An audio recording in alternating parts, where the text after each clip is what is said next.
mean, we've gone from a situation where at the end of 2025, the United States imposed full blocking sanctions on the two largest Russian energy companies, Rosneft and Lukoil, making it very difficult for Indian refiners, particularly the all important Reliance refiners, that were taking 500,000 barrels a day of oil from Rosneft as part of a special agreement.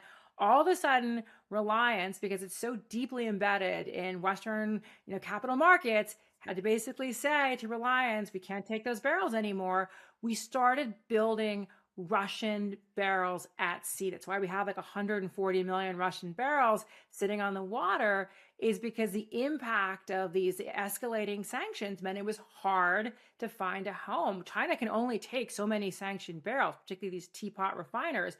And so if you're Russia, we now have a situation where we've just, with a stroke of a pen, said, you know what?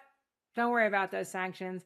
India, back up the truck, take those barrels again. And Russia's getting full economics for those barrels as well. No one's really talking about trying to enforce a price cap on those barrels.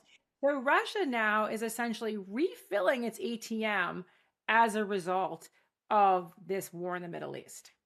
So if you had to say winners or losers, top of the list would be Russia in terms of who is getting the economic dividend from this war. I think developing, countries that are consuming countries are going to invest more in rebuilding their shock absorbers in terms of strategic petroleum reserves. So I do think we're going to see countries really invest in saying, you know what, I may need a better rainy day fund. And one country we haven't talked about a lot is China was buying aggressively for the last 12 months of all commodities, but a big, big purchaser of oil. And they'd spent a lot of money building out storage. And I do really wonder right now if China engaged in better risk management than a lot of other consumers, because I do think that China has better shock absorbers in place because they've built so much in terms of their strategic reserves going into this crisis.